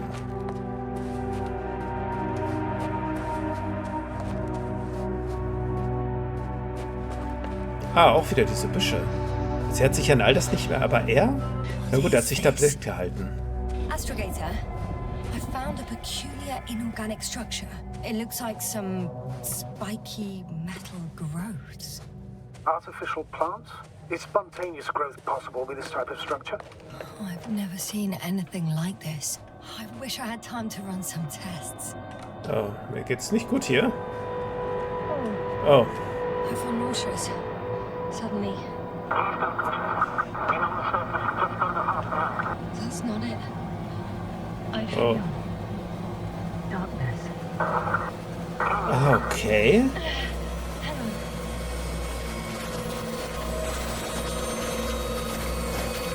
Kann ich fliehen? Ja, jetzt kann ich raus. Okay, der wusste mehr, als er mich wissen ließ. Was soll ich jetzt machen? Weiter weg? Hm.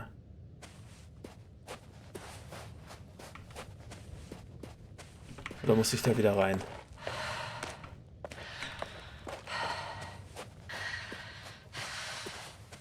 Ah, hier kann ich hoch. Okay, ich hätte gedacht, hier war sie ohnmächtig geworden. Das ist aber offenbar noch nicht der Fall gewesen. Hätte auch die Frage ausgelöst, wo sind die hin, ne?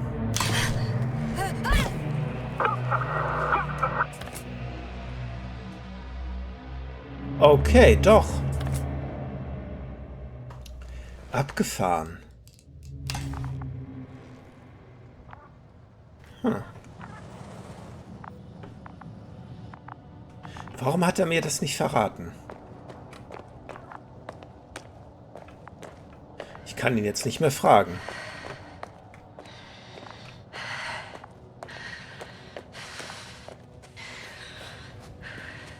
Moment, da war was.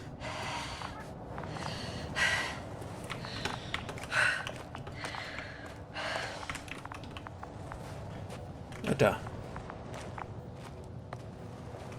Are you there? Over. I guess that's a no. Okay, also diese Dinger können offenbar komplett verschwinden. Ah. What's going on, sir? Oh, Astrogator? das ist ja abgefahren. Dr. Yasna. I Ach tried so. to resuscitate him, but No, please. Koval? Dr. Krauser. How? There was nothing wrong with him. Ja. Hypothalamic shock. He bled out during the flight. Okay. Still don't understand. He wasn't hurt. His injuries must have occurred later. I found him like this when I entered Hopper. I'm sorry.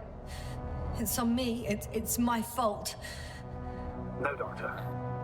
As Commander, I take full responsibility. But it was me that left him. On my order. Ja. Too hard on yourself, as usual. If only I... Stop it, really. Please, stop. If is a very cruel word. You don't Da hat er deserve recht. torment.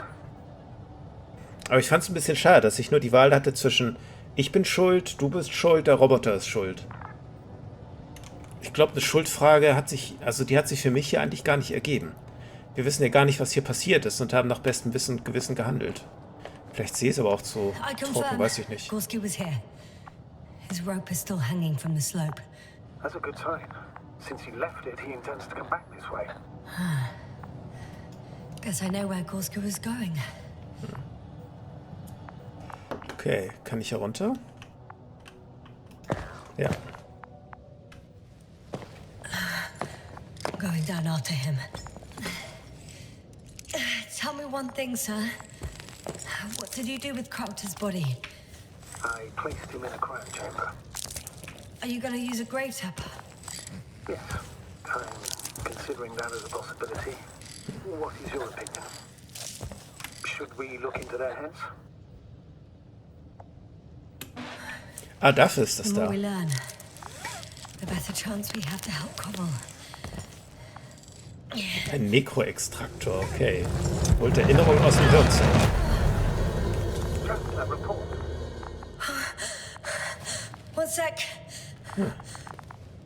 Ganz schön hoch. Oh, I'm at the end of the rope. Isn't that good? Nee. Not at all. What do you mean? I'm stuck. I'm hanging with all my weight on the rope, away from the wall. There's still a fair few meters left to the ground. Can you go back? Using just my hands, strapped with all this extra weight? No, not a chance. Oh, What if you sway? schwingen.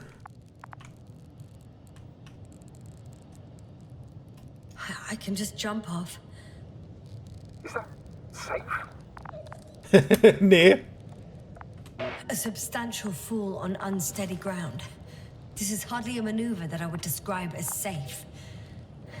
So let's take a moment to analyze the situation. Okay. I'm thinking, if Gorski went down this way and didn't break anything, Yeah, we don't know that, Yasna.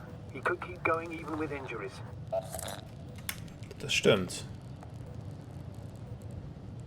Hast du eine andere Idee? all right, so do you have another idea? Oh, will I be hanging like this until the end of time itself? There is a certain possibility, or rather uncertain, but maybe it's worth trying. I'm listening. Ich auch. Can you see the probe? Ja. Yes. It's flying near me. Good. If I instructed it to fly as close as possible to you, you could grab onto it. You sure it will hold me?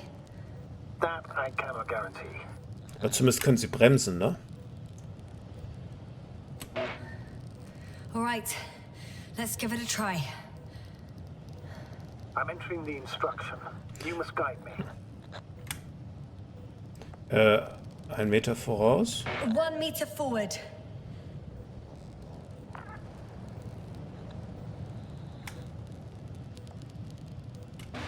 It's still too far. I'll try 1 more meter then. Ja. Das sieht gut aus, würde ich sagen.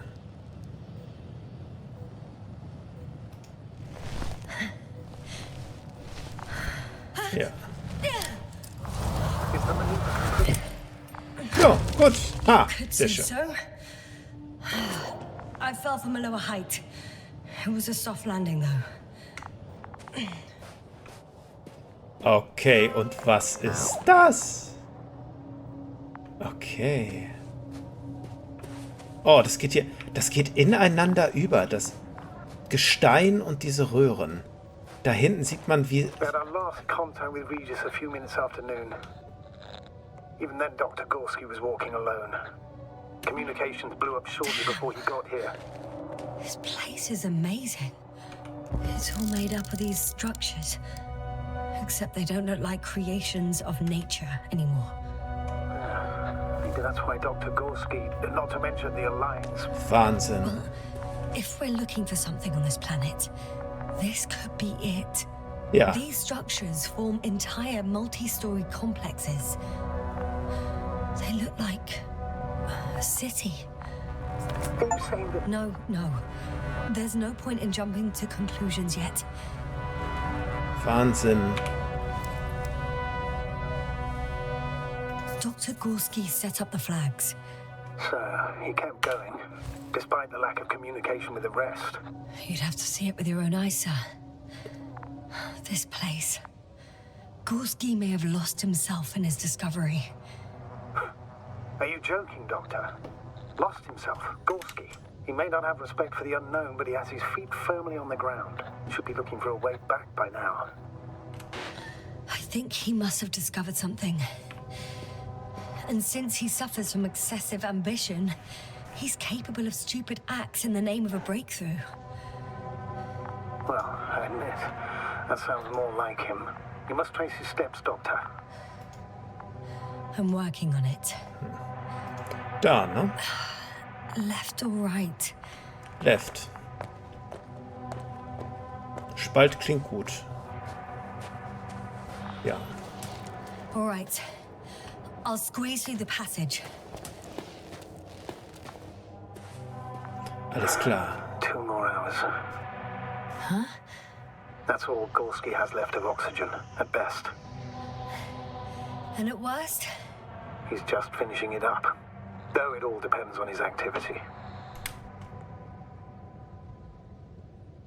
If I remember correctly, the atmosphere here is breathable.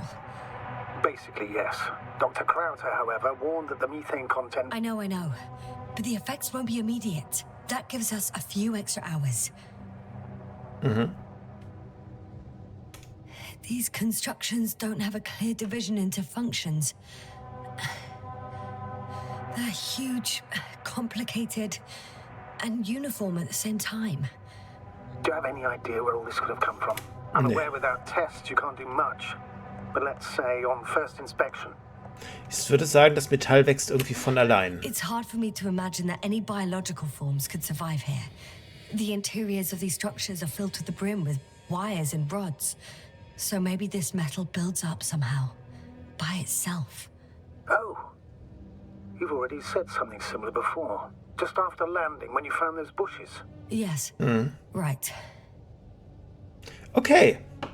Ich denke aber, hier machen wir mal einen Schnitt. Ich bin schon ganz schön lange dabei. Wollt die Folgen auch ein bisschen länger machen, weil ich auch noch nicht so genau weiß, wie es bei euch ankommt. Das ist vielleicht auch in einer Woche, denn Alan Wake wird uns noch eine ganze Zeit begleiten, wie es aussieht. Ja, ich bin sehr gespannt, wie es weitergeht. Ich bedanke mich an dieser Stelle fürs Zusehen. Wünsche alles Gute. Bis zum nächsten Mal.